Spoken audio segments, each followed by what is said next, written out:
Hola, sean ustedes hoy bienvenidos a esta clase de historia.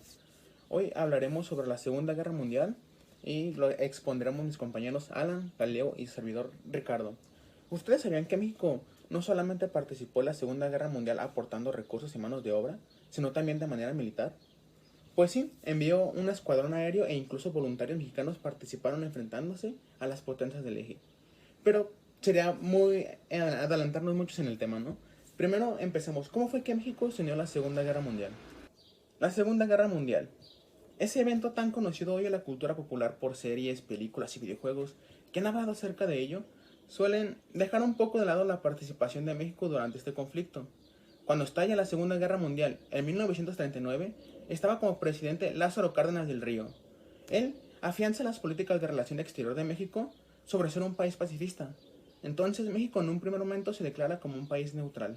No obstante, cuando ocurre el ataque de Japón a la base militar de Pearl Harbor el 7 de diciembre de 1941, México rompería relaciones con Japón al día siguiente, y 2 días después lo haría con Alemania e Italia.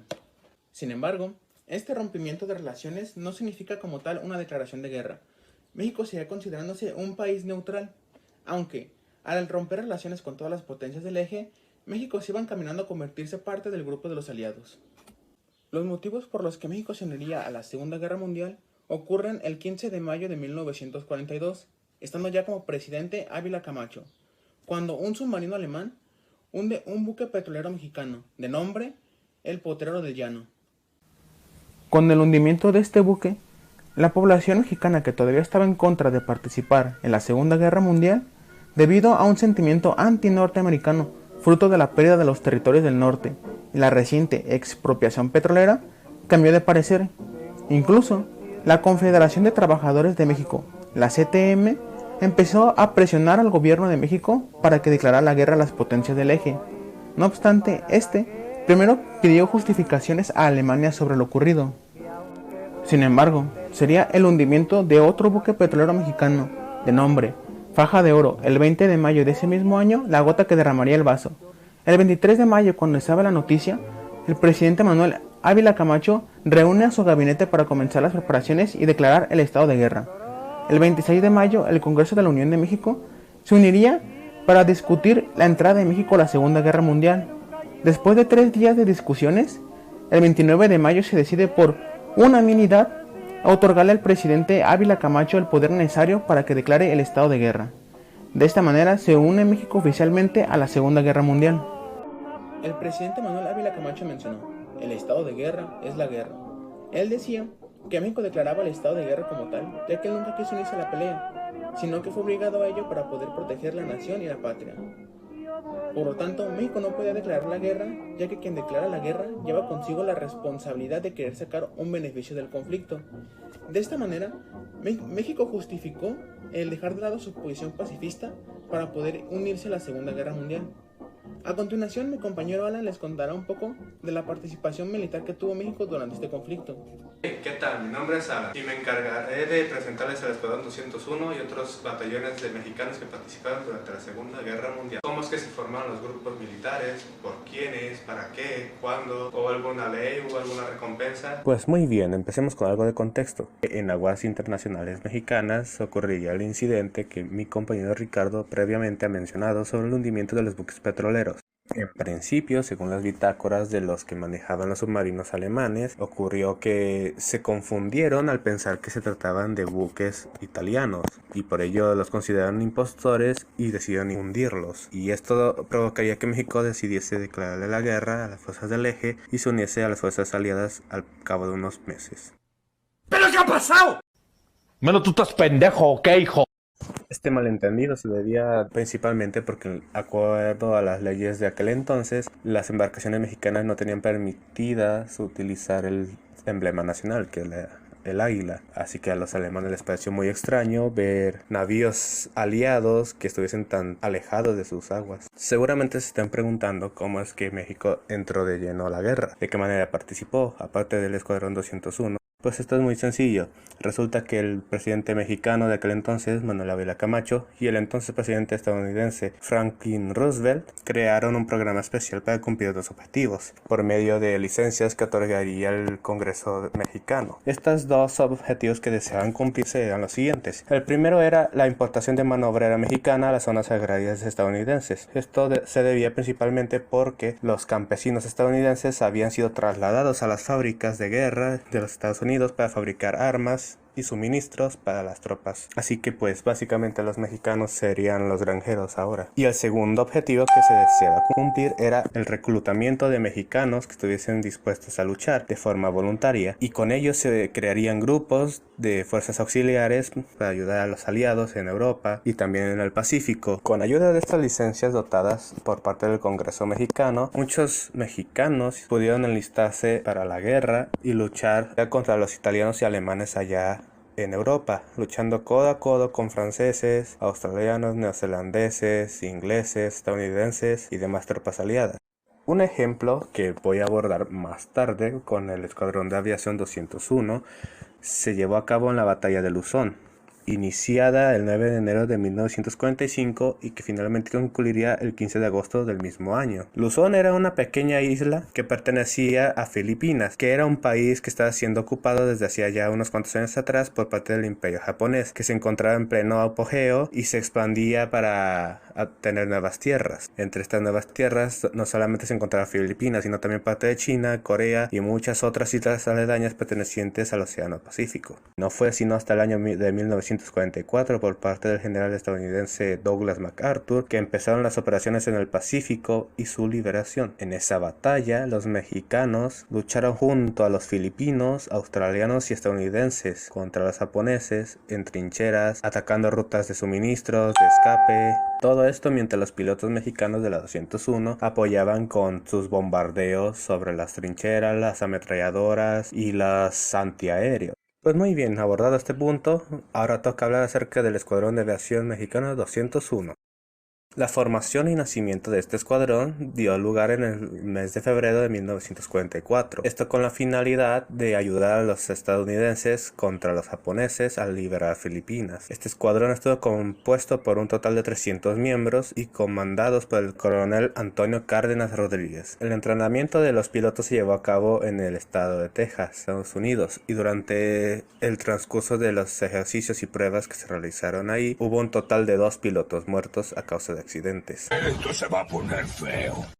Y tras unos meses de capacitación, el Escuadrón de Aviación 201 estuvo listo para servir en la Guerra del Pacífico junto a los estadounidenses. Como dato, cabe mencionar que los japoneses ya no eran tan poderosos como antes, así que estaban en plena decadencia, así que serían un poco más fáciles de derrotar, teniendo en consideración también, claro, que no solamente tenían que luchar contra las fuerzas que se resistían de China, Taiwán, Filipinas y demás islas colindantes, sino que también tenían que luchar contra los estadounidenses que se habían unido por lo del incidente de Pearl Harbor y por supuesto los mexicanos. ¡Que se armen los pinches chingadazos! El 30 de abril de 1945 llegarían a la isla de Manila los escuadrones mexicanos y poco más tarde vendría el Escuadrón 201 que ayudaría a apoyar por el aire lanzando bombas e incluso a los antiaéreos japoneses. Cabe destacar que este último dato evidentemente era un ataque suicida. El papel de este escuadrón fue tal que el 3 de marzo de 1945 se logró tomar la capital de Filipinas y logrando también liberar a los filipinos del yugo japonés. Además de eso, este escuadrón fue asimilado a la Quinta Fuerza Aérea de los Estados Unidos y los pilotos mexicanos recibieron y utilizaron durante el transcurso del conflicto hasta 30 P-47 Thunderbolt el 30 de junio del 45. En aquel entonces estos eran de los mejores aviones de combate que había. ¡Cielos, qué macizo! Y otro de los combates aéreos que llegó a realizar el escuadrón se realizó en la isla de Taiwán, cerca de China, entre el 6 y el 9 de julio del 45. Durante el transcurso de la guerra, el escuadrón perdió a 5 pilotos. Estos fueron el capitán Pablo Luis Rivas, los tenientes José Espinosa Fuentes y Héctor Espinosa Galván, y los subtenientes Fausto Vega Santander y Mario Fernando López Portillo. De camino a Okinawa, el escuadrón dejó de formar parte de la Quinta Fuerza Aérea de los Estados Unidos y procedieron a volverse a México para poder ser reconocidos y conmemorados por sus esfuerzos y también para darse un buen descanso. El gobierno mexicano los recibió con medallas, reconocimientos y ascensos inmediatos a sus cargos y rangos militares. Y entre estas medallas se encontraron la medalla del Lejano Oriente, la de la Legión de Honor de México, la de la Liberación de la República de Filipinas y muchas otras más. En conmemoración, gracias al apoyo del Escuadrón 201, los filipinos decidieron alzar una plaza llamada Plaza México en Filipinas. Y bueno, de mi parte sería todo. Pasaré la palabra a mi compañero Galileo, que en un rato les explicará. Oye, espera, ¿y tú quién eres? ¿Cómo entraste a mi casa? ¿Y por qué chingados te pareces tanto a mí? Es un país tercermundista y latinoamericano. ¿Qué esperabas? ¿Vigilancia en las calles? Además, no sé, puede que sea medio hermano tuyo. Buen punto, pero aún así no debes estar en mi casa.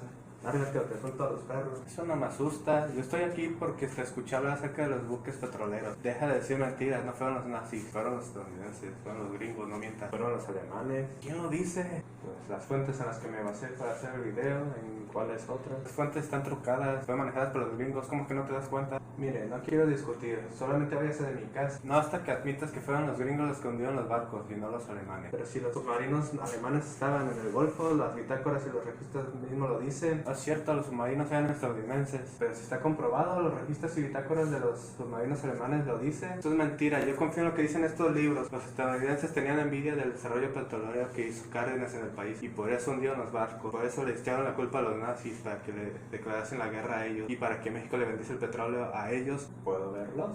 Ok, voy a contar hasta 3 y si no se ha ido para entonces voy a... ¿Qué vas a hacer? ¿Llamar a la policía? Nah, ellos nunca vienen y si lo hiciesen seguramente te dejan libre a la media hora. Lo que voy a hacer es agarrarte a patas. Uy, qué miedo. 1, 2 y... ¿Qué está pasando? Nada, ahorita saco este güey, no te preocupes. No me refería a él, es que afuera hay 3 camionetas negras.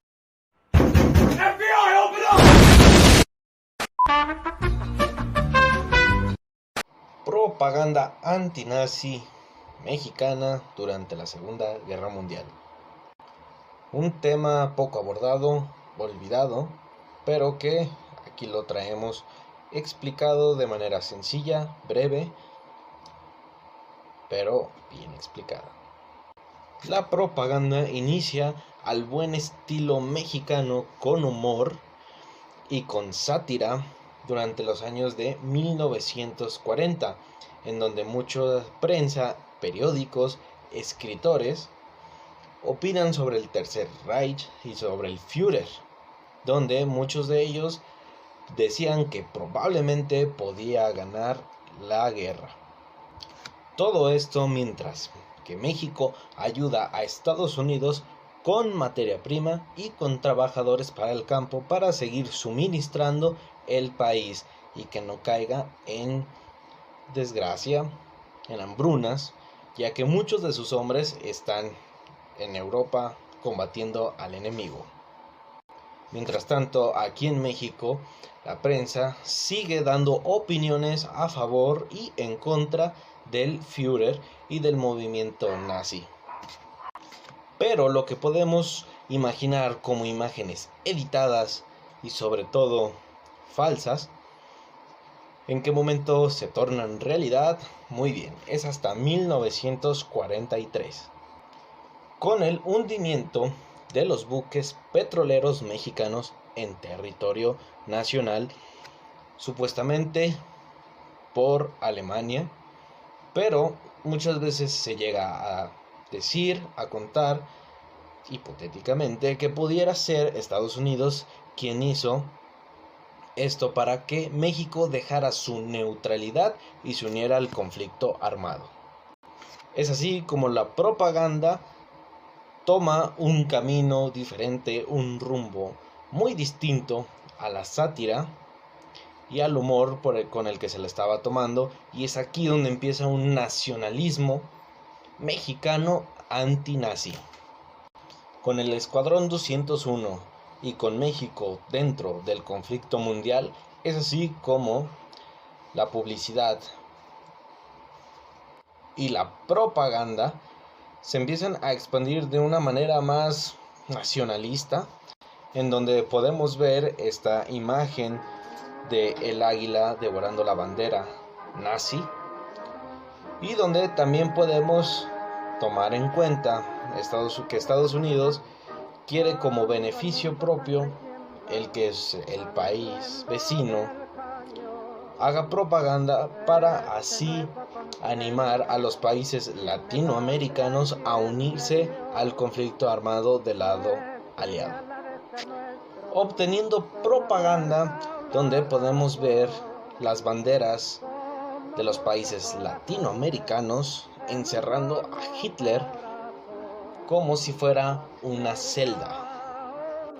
Libertad y justicia también son dos palabras que tenemos presentes durante el periodismo, durante el reportaje y durante la propaganda antinazi por parte de México, y es así como logra influenciar a muchos países latinoamericanos de unirse al conflicto, no abiertamente, pero sí apoyando a Estados Unidos, como lo fue México apoyando, como ya lo comenté, con materia prima y con trabajadores en el campo para suministrar a la población. Es así también como esta publicidad toma mayor fuerza cuando Estados Unidos permite a población masculina mexicana a unirse a las tropas de combate para combatir al enemigo. Esto hace que la propaganda se haga un poco más humorística con elementos clásicos, tradicionales de México, como lo es la libertad y justicia, el charro mexicano y por supuesto el águila. Pero como todo lo bueno tiene un final, Estados Unidos, al aliarse con México y mejorar sus relaciones diplomáticas, también tiene un lado malo, el cual es que una vez beneficiado por México y su propaganda para influenciar a países latinoamericanos, terminando la Segunda Guerra Mundial, Estados Unidos vuelve a la normalidad y olvida por completo a quienes una vez lo apoyaron. Claro que sí, esto influenciando a que las relaciones diplomáticas entre ambos países beneficiaran un poco, pero al final de cuentas buscando solamente el beneficio para Estados Unidos. Es así como hipótesis, teorías y conspiraciones, propagandas e intereses de otros países son los que dan como resultado la participación de México durante la Segunda Guerra Mundial.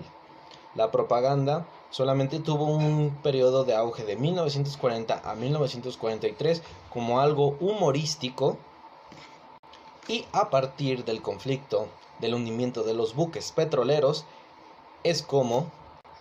y a partir de 1943 como un tema más serio, nacionalista y sobre todo antinazi. Y recordemos, como un punto para una conclusión breve, es que en México durante esos años la manera en la que todo el mundo se informaba era mediante la prensa y sobre los periódicos. Entonces la propaganda sirvió mucho para este sentimiento antinazi y sobre los nazis que se encontraban, o alemanes que se encontraban en territorio nacional, lograran huir ante la posible amenaza de México en esta guerra.